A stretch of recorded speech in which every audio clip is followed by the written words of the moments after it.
The 41st millennium. A time of war and wanton destruction. A time of religious zealotry and rampant bigotry. A time where the average person's greatest hope in life is for their death to be quick and painless. A grim, dark future where there is only war. Sounds like the perfect setting for a road trip. Cause I'm having a good time, You should star leaping to the sky like a tiger, defying the laws of gravity. Whoa. I'm a racing car, passing by like Lady Godiva. I'm gonna go. Oh my. I'm sorry, what the fuck is that? Warhammer 40k. If you somehow haven't heard of this final boss of a nerd hobby, A, I applaud you, and B, let me give you a brief rundown before we start so you aren't totally lost. Okay, so Warhammer 40k is a sci-fi fantasy tabletop miniature wargame made by the one and only James Workshop. Fun fact, while most people associate 40k as the main game now, it's actually a spin-off of the original tabletop game Warhammer Fantasy, although that's now known as the Old World because, money. And the first edition of Warhammer 40k was actually called Warhammer 40k Rogue Trader. Currently set in the 41st millennium, kinda, it is centered around the Imperium of Man, a once proud empire that is now a rotting carcass that has become a dark, twisted reflection of its former glory. While it previously espoused the virtues of science, progression, and secular ruling, it has now backslid so far into religious fervor and dogma that it makes even those Bible-belty evangelicals look like fucking agnostic atheists. Now, don't worry, it's not just humanity who sucks. There's plenty of Xenos scum floating around doing all their assorted Xenos stuff. The main ones you'll need to know are the Eldari, space elves who view humanity as animals, the Drukhari, evil space elves who view humanity as animals, and the forces of chaos, demons, devils, and the forces of humanity who have given in to those sweet, sweet whisperings of the chaos gods. I'm over here stroking my dick, I got lotion on my dick. The big theme of the setting is fighting against the forces of entropy against all odds, no matter the cost. In the midst of all this fighting though, the original cause has been lost, so there is no good guy or good cause or any of that. No, not even the Tau or Gulliman. So, fuck it, let's just enjoy the ride and praise the Emperor. Now this is a gross oversimplification, but it's effectively all you need to know before going into Rogue Trader. One of the best things about the game is that it treats you like you have no idea about 40k, and it explains everything to you if you ask it to. If for some reason you want a more thorough explanation of the setting before getting into the game though, then I would recommend the video series done by Bricky, or one of the many VTuber reactions to his videos. Watch the Roach. Seeing as this game is an RPG, the first thing you have to do is create your own character, although if you find that a bit too cringe, they do have a couple of pre-made characters for you. When doing so, you've got two main choices, your background and your archetype. Before becoming a rogue trader, your character could have been a member of the Astra Militarum, be that a commander or a commissar. Think a morale officer who's just as likely to put a bullet in your head as they are to lift your spirits. Pirate crime lord, adept in smuggling and piracy. A priest in the Ecclesiarchy, which is the official state church of the Imperium praising the Emperor as its holy god. A naval officer, a proud noble, or a sanctioned psyker. Psykers are effectively space wizards, but they're totally not wizards because they don't use magic, but instead the powers of the warp. The warp, of course, being space hell that's fueled by the emotions of all living things. Now, this won't have too much an effect on the actual gameplay aside from a couple of speech checks and slight status effects, but what will have an effect is your choice of archetype, which is this game's class system. Your core class choices are Warrior, your melee tank class, Officer, your buff stick who gives you extra turns, Operative, your debuff stick / single target DPS, and Soldier, your AoE big shooty class. Now these evolve further on in the game and have further class specifications, but you're a big important rogue trader, you'll figure it out. Personally, I chose to be a smuggling crime lord operative who rose from the poverty of a forge world, waged war against the void pirates of the sector, and may have accidentally caused a chaos cult to rise. Oops. So with all that out the way, the game's first conversation tells you that your entire life up until this point means absolutely fuck all, as you're now being considered for the illustrious position of rogue trader. The guy that brought us here is Kunrad Voitvir, the current rogue trader spy master. He takes us to meet the one and only Theodora von Valentius, rogue trader of the Coronis Expanse and our far-off relative. She straight up tells us that we don't really have any hope because she's already decided Adelthred here is going to be the next rogue trader. Oh, also that Kunrad was once primed to be the next in line, but fucked up somehow and lost his spot. Our heartfelt reunion is interrupted though as a bunch of rebels decide this is the moment to jump us, which is a little weird but doesn't really matter as they're almost immediately wiped out by Theodora and her retinue. The glory of the Imperium! She sends us off to figure out what the fuck's going on, which turns out to be a pretty easy job, as it takes Conrad all of 3 seconds to knock us out and start spouting vaguely ominous one-liners. I got betrayed. I promised you a special destiny. It is time to fulfill it. Turns out that Piss Baby here is a little upset that he fucked up his chance of being Lord Captain and has decided to attempt to steal it, and to do so needs our blood to get into the room holding the warrant of trade, which is the important piece of paper that grants the position. Sucks to be him though, because the second we stick our hand inside the security system, it fucks up his entire group, forcing him to run away via a warp portal, or what I assume to be is a warp portal and not just him running off screen like a Scooby-Doo villain. Did you see it? On the left side of the door frame. Sensing that the danger has gone, the security system lets us into the room, and just look at this fucking thing. Wait, this is what he wanted? This thing's fucking massive. What do you mean he wanted to steal it? Interrupting our little reading session, the seneschal of the ship Abelard Wysarian pops up and asks us what the fuck is happening. After explaining to him in basic details that Conrad is a bitch, a floating skull with a speaker in its mouth broadcasts that Theodore is in danger. Being the good seneschal he is, Abelard grabs us and we rush towards the bridge, meeting the ship's local unregistered psyker and religious zealot along the way. Before we can get there though, we are stopped in our tracks by a literal wall of fire, from which Theodora strides out and is weirdly unscathed. She spouts some slightly heretical shit, and we get faced with our first conviction choice. Convictions are this game's morality system. See, since the setting's whole outlook on morality is, fuck it, the game instead focuses on beliefs, giving you the choices of dogmatic, heretical, and iconoclast. Dogmatic and heretical is kind of self-explanatory. Dogmatic is hardlining the Big E in the Imperium, heretical is smoking on a chaos pack, and iconoclast is being a big brain free thinker. No matter what you choose though, you end up going through Theodora's private chambers where you find out that she has been executed. That's not good. Like point blank to the back of the head type dead, which is weird as we just saw her walk through fire. Anyway, once on the bridge, we witness Conrad finishing off some chaos sacrifice ritual thing. Aethelfrad goes to chase after him, causing Conrad to run away. Now, Aethelfrad makes the big brain play here to run directly across the ritual circle that Conrad was just doing, and we're going to play a little game here. Now, this is a chaos ritual. Aethelfrad is a psyker.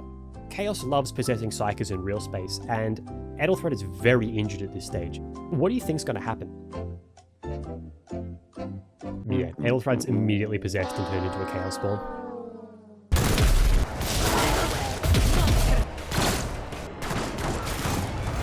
At the end of this whole kerfuffle, with the rebellion put down, we are left as the only candidate standing to take up the mantle of rogue trader, and as such are effectively forced to take it whether we want to or not. This decision.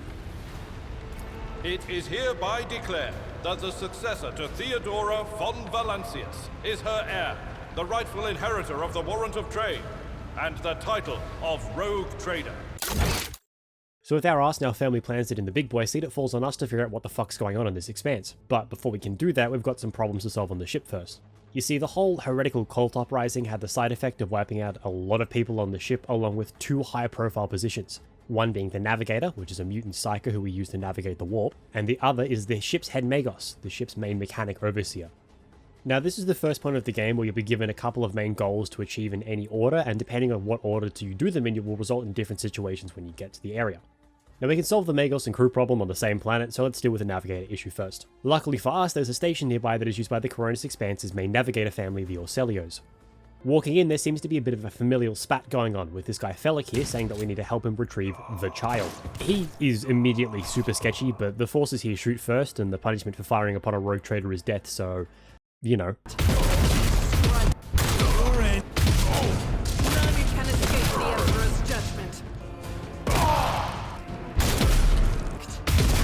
Rummaging around in the remains, we find evidence that suggests Felix is a bit more than just kind of sketch, and when confronted on this, he admits that he's been sent to kill the child. Being the quick-witted, silver-tongued liar that I am, I talk my way into him letting us go confront the child on his behalf. Turns out, the child is an immensely powerful navigator called Cassia, and her handler explains that she is so powerful that it scared some of House Orselio so much that they've decided to kill her. Now I'm faced with a choice here. I can either help the immensely powerful psychic mutant, or I can oppose her. Yet, needless to say, we murk Felix. In the scuffle, Cassie's handler and entourage die, and we graciously allow her to join our crew to save her from this situation we totally didn't just cause. No longer bear the sight of the deathly pale shadows that drape the bodies of the fallen. With the Navigator problem solved, the main planet of the system, Rykard Minoris, seems like the best chance of solving our other 2 problems, so we head there. Turns out, this place is also experiencing its own heretical uprising. Upon landing, we get asked to make our way to the remaining planetary nobles to assist with the whole thing, and along the way encounter a tech priest called Pascal doing Mechanicus things. and a lot of cult members doing cult things while shouting about the final dawn or something. The nobles direct us to the planet's power plant, where it seems that the cult wants to cause a massive explosion and bring about the final dawn. Get it? Because the Big Bang and everything. Yeah, you got it. While clearing the place of its cult infestation, we find the Inquisitorial agent Heinrichs, as well as confirm that yes, the cult is trying to blow up the planet.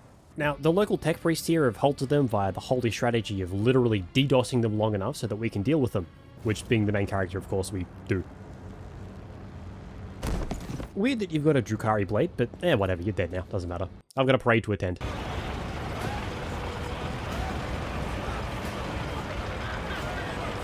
A few moments later. Yeah, it turns out the cult on the ground was just a distraction for the actual Final Dawn plot to take place, which was to steal the fucking sun. So it wasn't a nuke they were doing for the Final Dawn, they were just fucking deleting the sun. What? Oh, they fucked the system. Oh my god, that's... No way. They just deleted the sun from existence. Needless to say, things immediately go to hell, and we book it back to the ship. Now, while trying to leave, nobles do noble things and beg me to get on to save them because they're all so much better, and... Uh-oh. Oh, shit. You thought you had killed Aurora, false believers. Tremble, for I am Aurora. Is that a fucking Chaos Space Marine? Ah!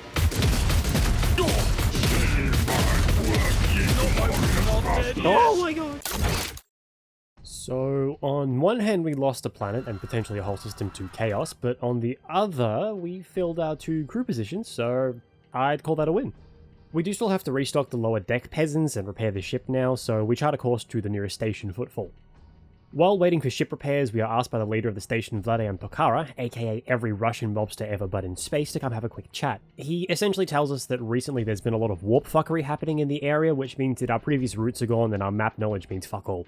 One of said routes was a supply route to our agri-world, Janus. Right, I should explain that. One of the main perks of being a rogue trader is that you can claim planets when you find them, and our family has 4 main ones in this expanse. There's Dargonus, which is our capital world, Janus, which is our agri-world, which is just a fancy word for saying it's the farming planet, Kiava Gamma, which is our Manufactorum Forge world, and Rykard Mine...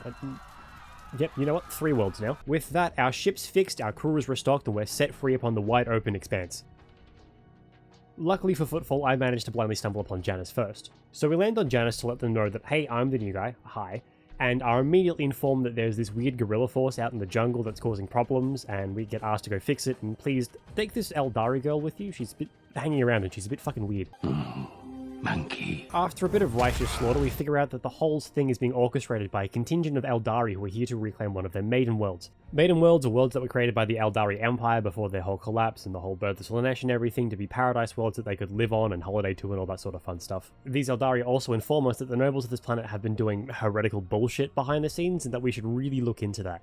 Now, if there's one thing I dislike more than shitty space elves, it's annoying nobles doing annoying noble things and making deals with chaos because they're bored. So I strike a deal with them to go depose the current government and install one that's much nicer to the Eldari. Confronting the cultists goes about as well as it normally does. Alright, let's see this den of Slaanesh. Ah, it's a sex dungeon, let's fucking go. My kind of dungeon. Oh, it's an actual Slaanesh demon. That's sick. Now, I don't know if it was a glitch or anything, but the fucking elves never showed up. Pascal. Yeah. Ah, fuck. It's not over. Their fragility has been exposed. Fucking Christ. Oh my god, how many demons do you have? I'll be back. My house needs me. To the brink of agony. I feel the breath of Cylon trash. I will avenge you.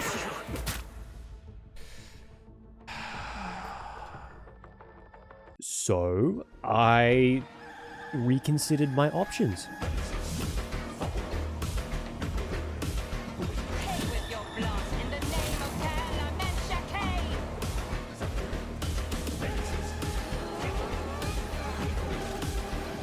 Another fire painting. Indeed, one fewer target.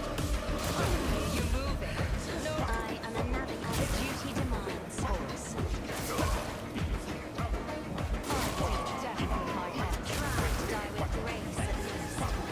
Yeah, so I killed everybody, replaced the government with one that's much more loyal to me now, and restarted the process of sending supplies to Footfall.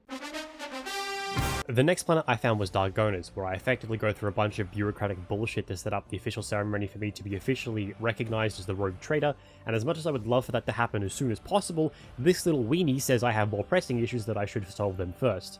Adding to that list, he tells me that one of our prison planets has gone dark, and we should probably check that out because there's been an increased number of reports of Xenos in the area, and, you know, I'm the rogue trader, you should go figure that out, blah blah blah blah blah. Since that place actually gets marked on my map, and I'm tired of blind jumping my way through the expanse, I head to the prison planet, and surprise! It's been taken over by Xenos. A bunch of Drukhari have taken up residence and turned this place into their own personal fight pit, which would have been good to know before I walked into the middle of said fight pit. Too bad for them, though. I'm the main character. Eradicated. The main Drukhari managed to slip away, but what are they going to do? With that cleared up, the last thing to do on my checklist is to find Kiava Gamma. Now, on the way there, Mr. Inquisitor's helper here warns me that it may have turned to chaos by the time we get there, but that'll be fine, that's whatever.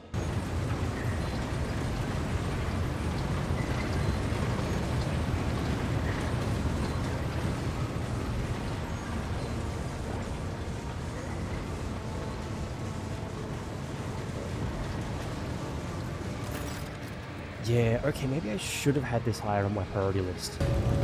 Whoa! What is that guy?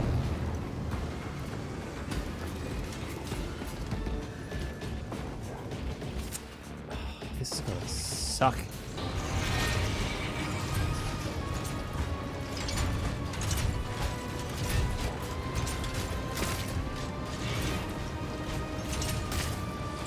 Come on, that's not fair. Well, at least that's who the fuck are you? Oh, you're a word bearer. Great. Okay, well, at least that's over, and now I can finally have my parade. Hello? What's that? The Drukhari are attacking Dargonas. Great. Rushing back to Dargonas and confronting this little shit, he spouts some mustache-twirling villain bullshit and leaves me put to this fucking ambush. Now, whoever was combat design lead here must have been role-playing as a fucking Drukhari real well, because holy shit, the only way I can describe this encounter is cock and ball torture. Oh, this is gonna suck no matter what I do. No, I'm reloading that. Fuck you.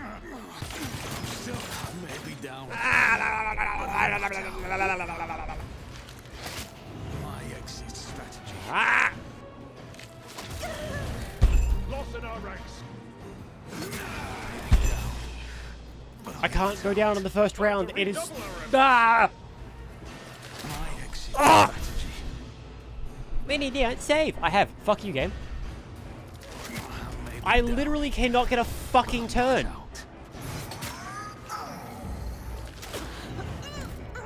Oh, I'm gonna fucking flip. I'm gonna flip. We're at a tactical disadvantage. Shut the fuck up, Avalon. Martyrdom is an honor.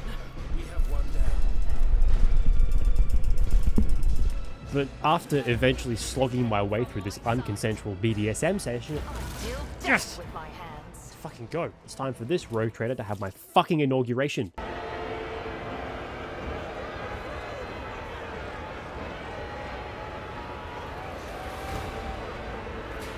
Free food and money for everybody! After enjoying what is probably the most earned celebration in the history of the Imperium, it's time to turn in. Or I would, if the Lord Inquisitor Calcazar didn't summon me and full-on godfather me and give me an offer I literally couldn't refuse. Of course, the Inquisition. What?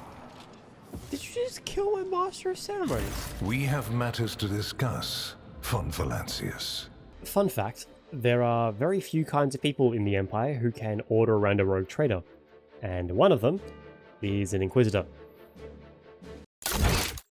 Now, being a rogue trader isn't all fun and games. I technically do have a couple of planets to run, and as such get saddled with a bunch of paperwork. Thankfully, Irolet here has a lead on where a bunch of her people might be, and anything sounds better than paperwork and more bureaucracy.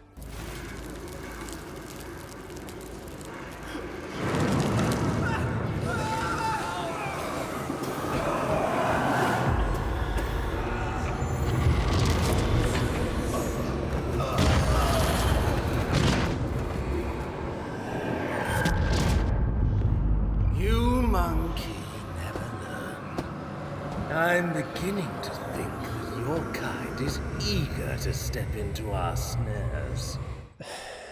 I fucking hate elves. Welcome to Komora, the dark city of the Webway, home to Drukhari and all manner of scum.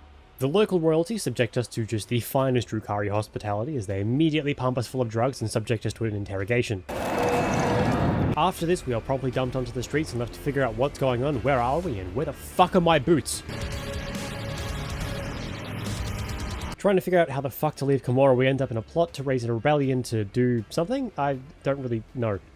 Seeing as this is Komora, this turns out to be a plot to feed people into the fight pits for Drukhari entertainment, because everybody here sucks. Somehow managing to survive the fight pits, we are then forced to join yet another plot, but this time it's with just the most trustworthy looking homunculi. He does lead us to recruiting a literal space marine though, so, you know, not all bad, I guess. I will need my full skin.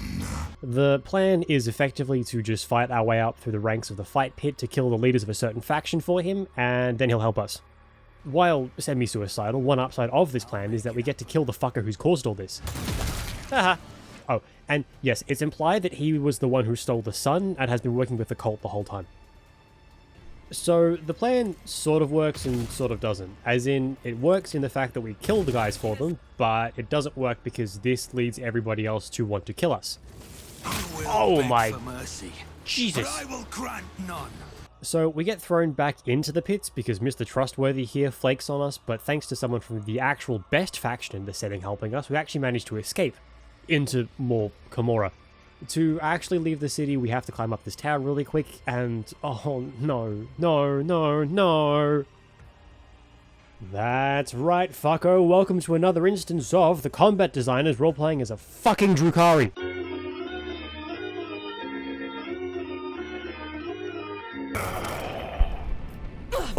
Shields me! Deep throat a microphone, Jesus Christ, end me.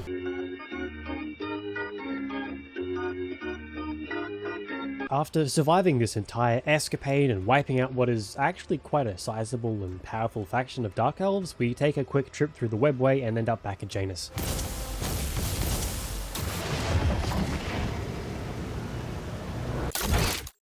So, turns out while I've been gone, everything has gone to shit. Now, I didn't mention this earlier, but there are two other rogue traders in the Expanse, Kalagos Winterscale and Incendia Corda. They've both gone a little insane. Kalagos dropped off the face of the map and has gone on some hunt, and Incendia was given a modicum of power by the Inquisitor, and she's gone batshit. Why the fuck did I get this place as my Expanse? God damn it. On footfall, we find Incendia publicly executing people while absent-mindedly eating a still living person's brain out of their skull. I don't know about you, but for me that seems like grounds for we should probably stop them. So we collect all the previous station's leaders and put a plan together to do just that. Now, by this stage, I am one of the most impressive people in the universe and have just escaped Komora, something which most people would think is impossible. With this in mind, I managed to talk her down from her psychotic rage and send her on her way with a firm talking to. Somehow, this makes the leader of the local religious sect believe that her previous psychosis was correct and turns around attempting to kill me. Another enemy down.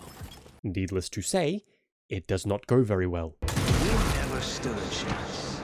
So, with that dealt with, it's time to go find the Angry One. Turns out, Kalagos' RPing is the British and is off on some jungle planet running his own version of the most dangerous game, Space Elf Edition. On the planet, we enlist the help of the local inhabitants, who turn out to be an expeditionary force who got stranded generations ago and have become semi-tribal. They help us track Kalagos down through the seemingly never-ending maze that is this planet's jungle and tell him to calm the fuck down and stop acting like a spoiled brat throwing a tantrum.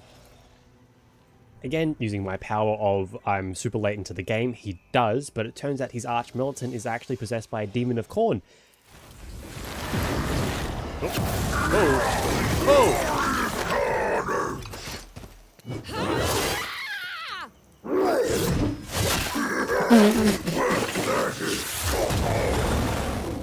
No wonder he was a little testy. The ensuing kerfuffle leaves Kalagos crippled. I tell him he's been kind of an idiot. He agrees, we help him onto his ship, and the problem solves. What's that? The Inquisitor wants to talk. Yippee. Kalkazar drops all pretense of being nice here and just straight up orders me to go assault the cult of the Final Dawn's Bastion world for him because he's busy. Dickhead. With literally no other choice, we assault the world. Although thankfully the residents of a Mechanicus sect and a bunch of space wolves have also been roped into this by the power of the Inquisitorial Rosary. I now present to you the worst part of the video game.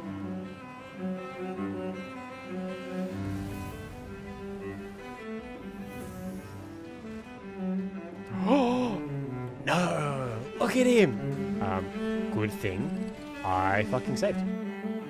Oh, this game can suck a dick though. It's so fucking annoying at this stage. More cultists. And what the fuck is that? What the fuck is that? Does he just get a turn every time, or what? No. This is such fucking bullshit. What is this fucking fight? Who designed this fight to be like this? This is so just terribly designed. Okay.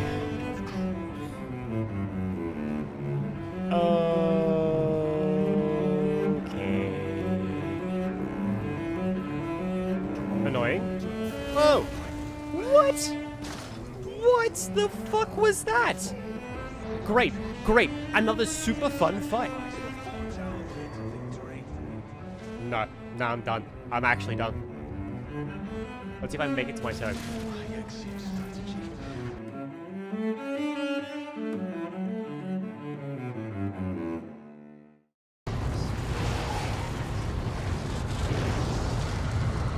Oh, fuck off. Oh, yippee. Is that a lot of change? 100. Let's go. Get fucked. Why was he easier than the rest of the planet? Whatever, I'm done with this. So, we've just saved the day, and we also get this fun little nugget of information that the Inquisitor is being kind of sketchy. I know, I'm as surprised as you are. Turns out, what he's actually been doing here is looking for a tech weapon the entire time. So, we head back to Footfall to confront him on this information, and yeah, he's dipped and left his aide behind to burn any and all evidence. Yeah, that'd be about right. So, like the level-headed moral iconoclast that we are, we beat the ever-loving shit out of his aide to figure out where the fuck he's gone.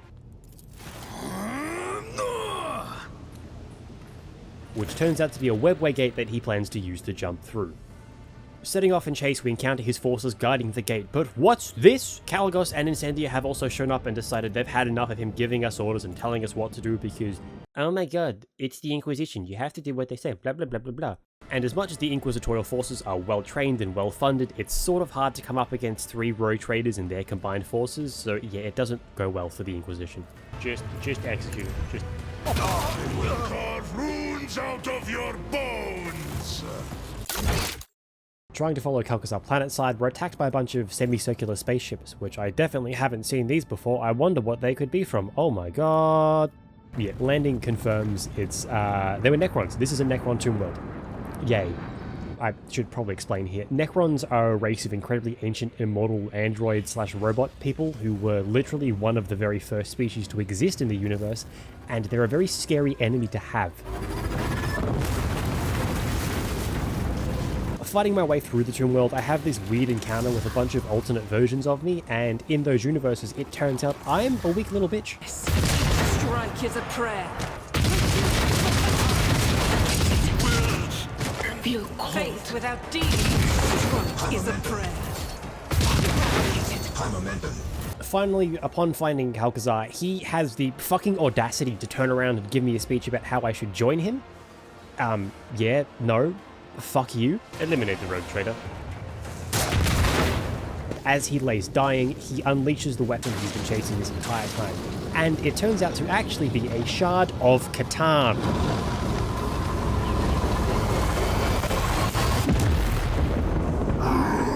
For those of you who don't know, the Catan are effectively gods.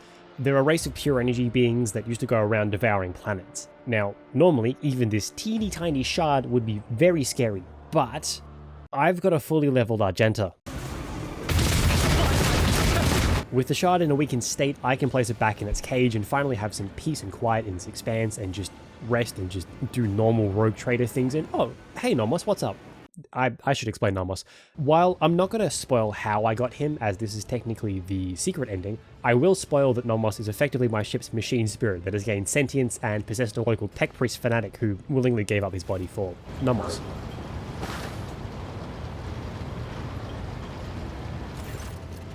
Nomos explains that he came into being due to the power of the shard intermingling with the machine spirit of the ship, and can therefore absorb it into himself and be my very own little Catan ally. And yeah, I'm not going to say no to that. So here's the thing. When you run and expand in a fair and balanced manner, it turns out that the Imperium doesn't really like that because it makes them look kind of bad. So the Imperium does what the Imperium always does and labels it heretical and goes to destroy it. Thankfully, Nomos's Hail Mary play back there worked, and I now have a pet shard of Catan, and they can't do shit. And that is Warhammer 40k Rogue Trader, or at least an incredibly bastardized summary of it. Look, my playthrough took around 140 hours. There is no way I could actually cover the entire game without going actively insane and pushing out this editing timeline longer than my chronic procrastination already does. Long story short, the game's fun, it's a little jank, it's a little buggy, there are some points of difficulty that are just straight fucking ass, but all in all, it's one of the best 40k games out there. That's a low bar, I know, but still. Plus, if the game ever gets annoying, you can just use Toybox to insta-kill everything on the map and just